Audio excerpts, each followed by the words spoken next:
Hello students, class 9 commerce के अंदर आपका चल रहा है चैप्टर नंबर 5 ट्रायल बैलेंस अर्थात तलपट। आज हम पढ़ेंगे नया क्वेश्चन, नया पॉइंट कि तलपट द्वारा प्रकट में होने वाली अशुद्धियां, एरर्स और डिस्क्लोज्ड बाय ट्रायल बैलेंस। यानी कि कुछ अशुद्धियां ऐसी होती हैं जो बनी हुई हैं, लेकिन उन्हें बनी होने के बाद भी हमारे ट्रायल बैलेंस का जो योग है वो ऋणी पक्ष धनी पक्ष के बराबर हो जाता है। अर्थात हमारा जो ट्रायल बैलेंस है उसके दोनों पक्षों का योग मिल जाता है। तो वे कौन कौन सी अशुद्धियां हैं कि जिनके बने रहने से हमारे तलपट का योग मिल जाता है। नंबर 1, छूट जाने वाली अशुद्धियां। अगर हमने किसी व्यापारिक लेन देन को पुस्तकों में लिखा ही नहीं, उसको लिखने से भूल गए, तो यह व्यापारिक खातों में अशुद्धि हो गई, लेकिन इस अशुद्धि से हमारे तलपट पर कोई प्रभाव नहीं पड़ेगा, क्योंकि उसका कोई लेखा नहीं किया गया, न ऋणी पक्ष में न धनी पक्ष में। नंबर 2 है सैद्धांतिक अशुद्धियां। सैद्धांतिक अशुद्धि का मतलब है कि जब हमने दोहरा लेखा प्रणाली के नियमों का पालन नहीं किया।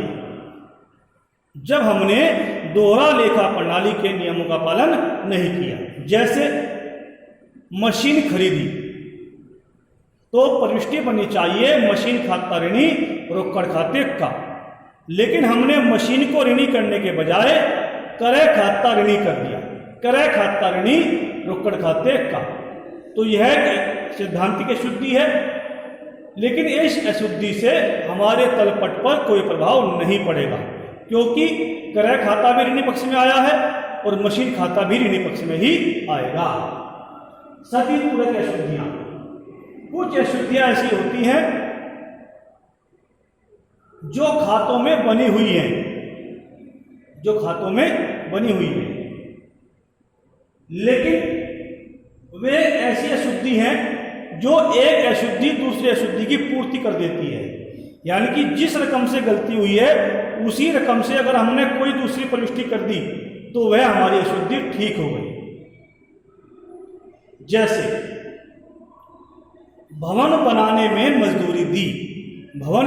मजदूरी दी, तो इसकी प्रविष्टि होनी चाहिए भवन खाता ऋणी रोकड़ खाते का, लेकिन हमने इसको भूलवश कर दिया मजदूरी खाता ऋणी रोकड़ खाते का।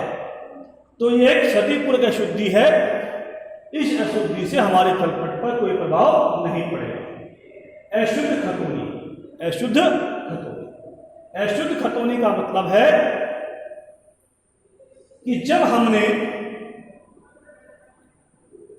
किसी व्यक्ति को पैसे दिए, मान लिया हमने सुशील को रुपए दिए, लेकिन हमने सुनील के खाते में लिखने के बजाय उसको सुशील के खाते में लिख दिया, सुनील के खाते में लिखने के बजाय सुशील के खाते में लिख दिया, तो पैसे तो हमारे फिर भी किसी न किसी व्यक्ति के खाते में लिखे गए।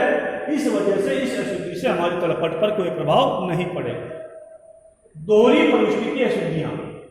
यानी कि जब हम किसी व्यापारिक लेन देन के 2 लेखे कर देते हैं तो इस अशुद्धि से भी हमारे तलपट पर कोई प्रभाव नहीं पड़ेगा। तो इस क्वेश्चन को आप ध्यानपूर्वक पढ़ेंगे, समझेंगे और नोट करेंगे। धन्यवाद।